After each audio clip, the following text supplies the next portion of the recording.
That December to remember in 2013 meant a lot of power outages, and the agency that handles the power lines has become more aggressive about keeping trees away from power lines.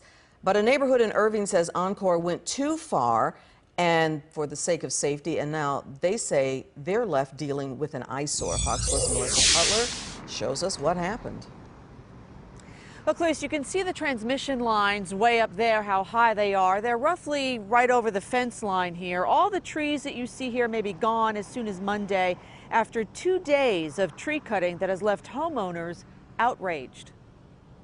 So I had this pretty array of colors. Matt Hepner of Irving came home from work Monday and found half the vegetation in his backyard was missing.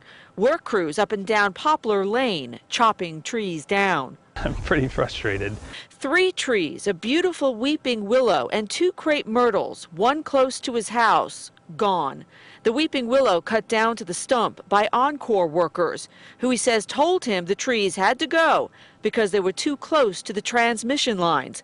What was the focal point of his yard is now an eyesore. They came by and trimmed everybody's trees down the line, and then they came back 2 months later and just cut everything down. But it's a beautiful tree. That one is wonderful too. The same thing almost happened to his neighbor a few doors down, except he was able to stop them. This gentleman took a chainsaw and slashed my tree right there. And as soon as I saw the limb fall, I came out and I said, "What are you doing?" And at that point he said, "Well, we're going to cut all your trees down." And I said, "Why would you do that?" And then they said, "Oh, we have an easement." Neighbors say they are aware their landscaping is within a 40-foot easement, but feel the utility didn't have to chop down whole trees, especially smaller ones that will never grow anywhere near the power lines. Encore said in a statement federal guidelines recommend utilities get more aggressive in their tree trimming programs after major blackouts in the Northeast and Midwest were caused by poor pruning and tree removal programs. As a result, the feds suggested utilities should, quote, fully exercise their easement rights for vegetation management around high voltage power lines to prevent blackouts in the future.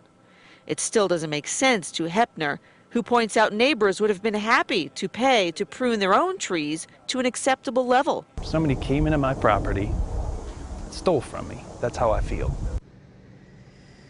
Now, homeowners also say that another side effect of this is the wildlife. They say it's disturbed the whole ecosystem, that some of the birds that used to nest and land in the trees are now landing on these high power lines. They say also part of the problem is that they were notified on little cards that were left on their doors that the utility was going to prune these trees, not necessarily chop them down, Clarice. You can understand why that's a big difference to them. Yeah, there's a major difference between pruning and chopping down. Melissa, what's next for those neighbors?